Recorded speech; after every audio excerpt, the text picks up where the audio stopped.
दोस्तों, आज मैं आपको एक कहानी सुनाने जा रहा हूँ जिस कहानी का नाम है लंबा साया।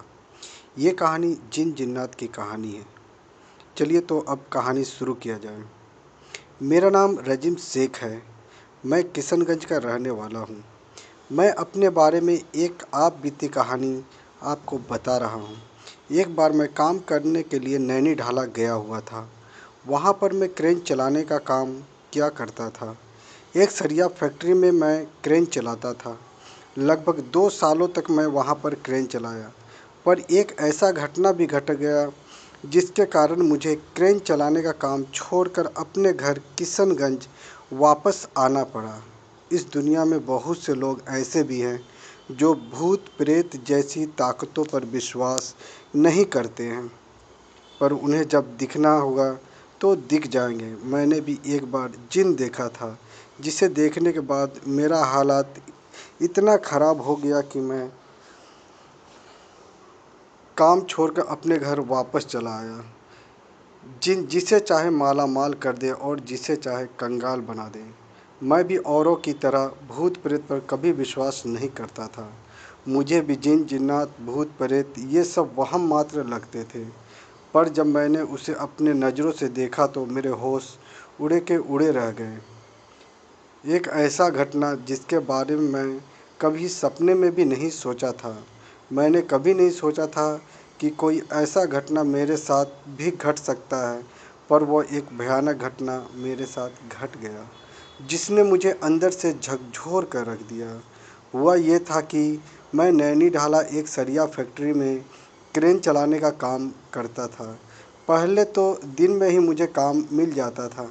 मैं अक्सर दिन के समय ही काम पर जाया करता था, पर काम का प्रेशर ज़्यादा होने के कारण क्रेन को रात में चलाना पड़ा। फैक्ट्री का मालिक मुझे बोला कि तुम दूसरी शिफ्ट में काम करने आना और रात के समय घर चले जाना। मुझे कोई आपत्ति नहीं थी। काम तो काम होता है। कंपनी के मालिक को प्रोडक्शन चाहिए और मुझे पैसा। जब पैसा कमाने के लिए घर से बाहर निकला हूँ तो थोड़ा ज़्यादा पैसा कमा लूँ तो इसमें हर्ज ही क्या है। मैं तैयार हो गया। अब मैं सुबह ड्यूटी छोड़कर दोपहर में काम पर जाने लगा, जिस कारण मेरा छुट्टी रात के 2 बजे होता था। काम का प्रेशर भी ज़्यादा था। मैं काम नहीं करूँगा ऐसा बोल नहीं सकता था। क्रेन चलाना मेरा काम था, इसलिए मैं क्रेन चलाता था। अब मैं अपने काम से मैं रम चुका था। इसी दौरान एक घटना ऐसा घट गया जिसने मुझे डर का एहसास दिला दिया। भूत प्रेत जिन जिन्नात का डर, ये वही डर है जिससे आदमी डर जाता है। मैं रोज़ रात को 2 बजे ड्यूटी ख़त्म करके अपने किराए के कमरे में वापस जाने लगा। फैक्ट्री से करीबन 2 किलोमीटर की दूरी पर मैं एक किराए का कमरा लिया था। कमरा अच्छा खासा था। मैं ड्यूटी से छूटकर सीधे अपने साइकिल से चला जाता। मेरे पास एक साइकिल भी थी जिससे मैं ड्यूटी आना जाना किया करता था। एक रात में 2 बजे अपना ड्यूटी ख़त्म करके वापस किराए के घर जा रहा था। मैंने देखा कि एक बिल्कुल काले रंग का कुत्ता सड़क के किनारे बैठा हुआ था। वो जिस जगह बैठा हुआ था उस जगह पर बहुत से पेड़ थे और वो जगह बिल्कुल सुनसान था। उस सुनसान जगह पर काले रंग का कुत्ता बैठकर नहीं पता, ऐसा लग रहा था जैसे कि वो किसी का इंतज़ार कर रहा हो। सड़क के किनारे लगे स्ट्रीट लाइट से वो मुझे साफ नज़र आ रहा था। मैंने उसे कुछ दूर से ही देखा। उस कुत्ते की नज़र भी मेरे ऊपर थी। मैं जैसे ही उसके सामने से पार किया, वो कुत्ता सड़क के किनारे से उठा और सीधा मेरे साइकिल के पीछे पीछे चल दिया। कभी वो मेरे साइकिल के पीछे पीछे चलता तो कभी आगे की तरफ भाग जाता, मानो कि वो मेरा पालतू कुत्ता हो। पर मैंने तो कभी पहले उसे देखा ही नहीं था। मैं अपनी मस्ती में साइकिल चलाता, पर वो मेरे साइकिल के आगे, कभी मेरे साइकिल के पीछे इस तरह से चलता। उस कुत्ते को देखकर मैं सोचने लगा कि ये कैसा कुत्ता है जो कि मेरे साइकिल के आगे या फिर कभी पीछे दौड़ रहा है। मुझे घर वापस जाना था, इसलिए मैं साइकिल स्पीड से चला रहा था। पर वो कुत्ता भी मेरे साथ तेज़ी से दौड़ता हुआ चल रहा था। जब मैं अपने किराए के रूम में पहुंचा और जैसे ही साइकिल से उतरकर अपने कमरे का ताला खोला, तो देखा कि वो कुत्ता जिस रास्ते से मेरा पीछा कर रहा था, उसी रास्ते वापस चला जा रहा है। मुझे उस दिन उस पर कुछ विशेष शक नहीं हुआ। मैं सोचा कि हो सकता है कोई मामूली कुत्ता होगा जो कहीं से आ गया होगा। उस रात मैं अपने किराए के कमरे में सो गया। सुबह उठा और फिर कल ड्यूटी का तैयारी भी करना था। इसके बाद अगले दिन को मैं ड्यूटी गया और फिर से मेरा ड्यूटी रात के 2 बजे ख़त्म हुआ। मैं अपना साइकिल उठाया और अपने साइकिल से घर की तरफ चल दिया। मैं जैसे ही उस सुनसान रास्ते पर पहुंचा तो देखा कि वो कुत्ता फिर से वहीं पर है, फिर से उसी सुनसान जगह पर पेड़ के सामने बैठकर मानो मेरा इंतज़ार कर रहा हो। मैं जैसे ही अपना साइकिल उसके सामने से पार किया तो देखा कि वो कुत्ता फिर से अपने जगह से उठकर खड़ा हुआ और मेरा पीछा करने लगा।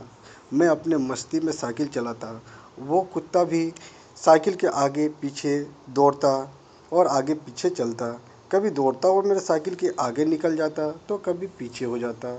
उस कुत्ते की अजीब सी हरकत देखकर मुझे थोड़ा शक होने लगा। मैं अपने किराए के घर पहुंचा तो भी वह कुत्ता वापस जिस रास्ते से आया था उसी रास्ते से होते हुए वापस चला गया। मैं थोड़ा सोच में पड़ गया। अब ये रोज़ का बात हो गया। जब भी मैं रात को 2 बजे अपनी ड्यूटी ख़त्म करके वापस अपने किराए के घर पर जाता, वो कुत्ता मुझे उस सुनसान झाड़ी के पास मिल ही जाता। रोज़ मेरे साइकिल के आगे पीछे दौड़ता हुआ मेरा पीछा करता। कभी मैं सोचता कि एक पत्थर उठाऊं और इसे दे मारूं या इसे यहाँ से चले जाने के लिए कहूँ, पर मैंने कभी ऐसा नहीं किया। मैं मन ही मन सोचा कि मैं इस फैक्ट्री में 2 साल से काम कर रहा हूँ, पर आज तक कभी ऐसा काला कुत्ता नहीं देखा। ये कुत्ता यहाँ क्या करता है, वो भी रात के सुनसान में जब चारों तरफ सन्नाटा छाया रहता है, दूर दूर तक कोई नहीं है। पर यह कुत्ता यहाँ क्या करता है? कभी कभी मुझे शक भी होता है कि यह कुत्ता है या कुछ और। मैंने मैंने अब तक कभी भी इतने काले रंग का कुत्ता उस एरिया में नहीं देखा था जब कि मैं इस फैक्ट्री में पिछले 2 साल से काम कर रहा हूँ। जब मैं अपना किराया का घर पहुँचता और जैसे ही ताला खोलता तो वो कुत्ता वापस अपने रास्ते से होते हुए फैक्ट्री की तरफ चला जाता। मुझे कुछ अजीब सा लगने लगा। मैंने ये बात अपने साथ काम कर रहे अपने अन्य साथियों को भी बताया, पर उसकी तरफ से कोई ख़ास जवाब नहीं मिला।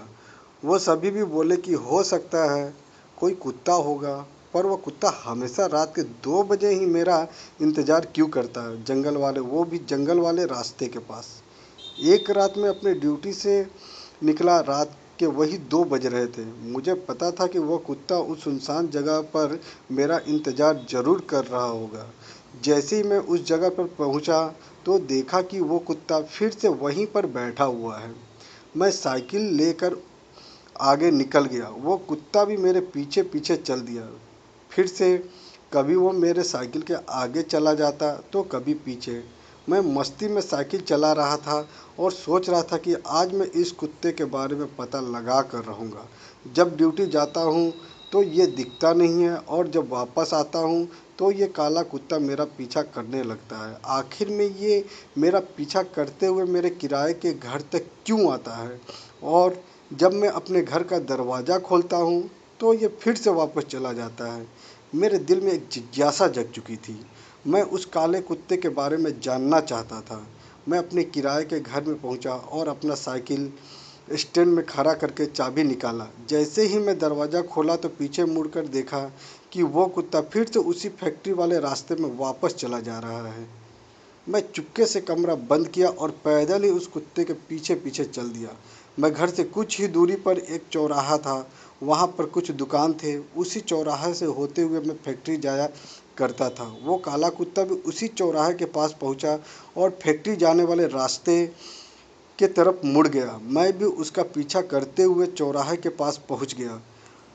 जैसे ही मैं चौराहे के पास से मुड़ा तो मैंने देखा कि बिल्कुल एक लंबा आदमी जिसकी ऊंचाई लगभग सड़क के किनारे लगे हुए इलेक्ट्रिक पोल से भी ज़्यादा था। वो आदमी अपनी मस्ती से चला जा रहा था। ठीक उसी तरफ जा रहा था जिस तरफ फैक्ट्री था। रास्ता बिल्कुल सुनसान, चारों तरफ सन्नाटा ही सन्नाटा। मैं चौराहे के पास खड़ा होकर उसे देख रहा था। उस जगह मेरे और उस लंबे आदमी के अलावा तीसरा और कोई नहीं था। वो लंबा सा आदमी अपनी मस्ती में चला जा रहा था। उस आदमी का साया इतना लंबा था कि जिसका हिसाब नहीं लगाया जा सकता है। स्ट्रीट लाइट जल रही थी और मैं उस आदमी को अच्छी तरह से देख रहा था।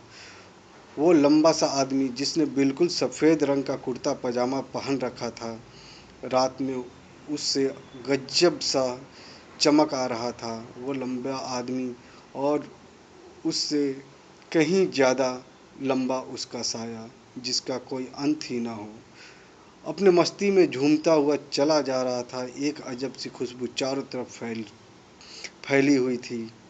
मैं उससे पहले कभी भी इस तरह की खुशबू नहीं सूंघा था। मैंने जैसे ही उस लंबा साया वाला आदमी को देखा तो मेरे होश उड़े के उड़े रह गए। मैं इतना डर गया कि चौराहे पर खड़ा खड़ा कांपने लगा। मेरे मुंह से चीख निकल पाता इससे पहले ही मैंने अपने ही दोनों हाथों से अपना मुंह बहुत ही ज़ोर से दबा दिया, पर हल्की सी चीख निकल ही गई। मैंने देखा कि वो लंबा सा आदमी जिसका साया बहुत लंबा था, वो रुक गया। मैं बहुत डर गया। मैं सोचा कि अगर ये पलट कर पीछे देखा तो मुझे पाएगा और मुझे जान से मार देगा, इसलिए वो मुझे पीछे पलट पलट के देख पाता उससे पहले ही मैं चौराहे के पास एक पान की गुमटी था।